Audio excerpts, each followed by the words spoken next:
It's called Aliens versus Predator without a number on it, but I guess for us it's sort of the third iteration, our third sort of visit to the characters.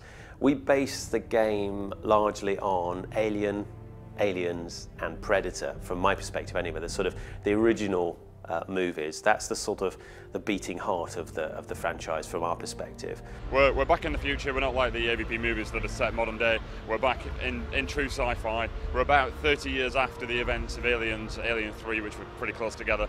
We're not being too specific on it, but that's sort of the technology level. So we're a little bit more advanced technology-wise than was in Aliens, and the pulse rifle's been updated a little bit. The weapons are a little bit better. The motion tracker's a little bit better.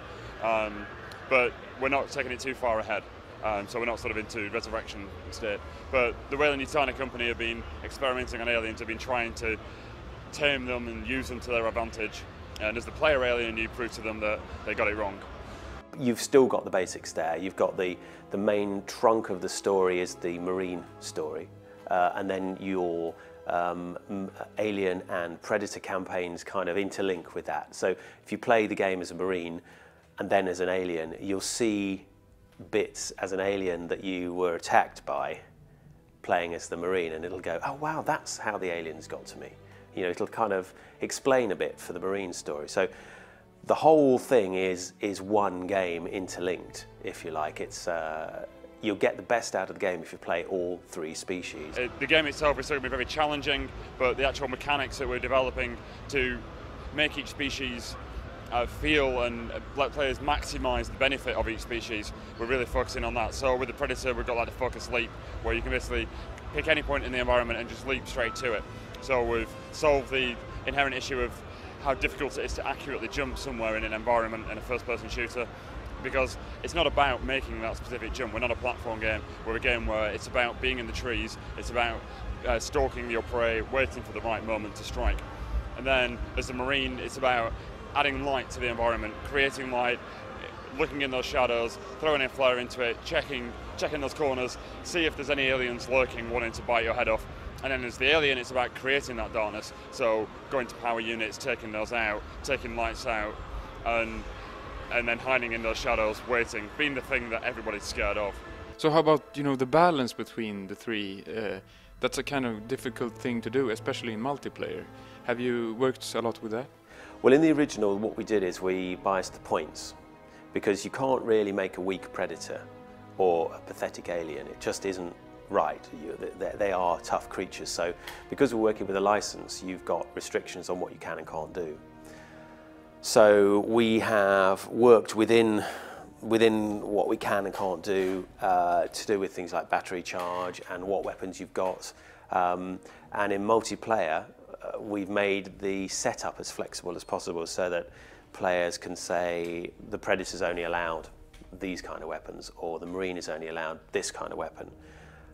Or there are lots of different gameplay modes as well, where you can only score points if you are a particular character. And those are really, really intriguing. There's a survivor mode in there, which is basically last man standing. It's cooperative. How long can you stay alive against a flood of enemies? Those are very, very challenging. So it's not just slugging it out face to face with different species, although there is that mode in there. You've got species deathmatch and you've got team deathmatch, and the teams can be composed of different types. So you could have a Predator, an Alien and a Marine in a team against another Predator, Alien and Marine team. So that's kind of nice. So sort of balance it out that way. You can bias the scoring as well, so you could say, you know, if you take down a fully armoured Predator, you get more points than if you take down an Alien. But different people love different aspects of the multiplayer, and it also sort of depends on what mood you're in as well. If you're in a moving fast, quick moving sort of mode, then the Alien's obviously the one everybody chooses to play because it's just crazy.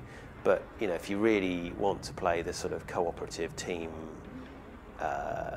you know, a bunch of Marines trying to survive, then I find the Marine gameplay the most easily understood.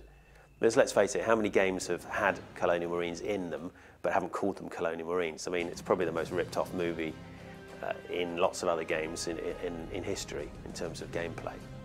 We are making a violent, adult, aggressive game that probably won't get sold in Germany. I can't imagine how one would get past the German censors for biting people's faces off and stuff like that. So we are going back to the roots to make this an 18 certificate game to frighten grown-ups. That's the idea.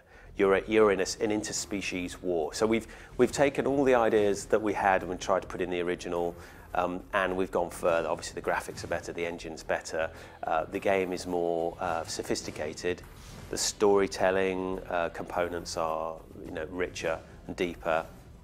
Take the sort of the franchise and expand it.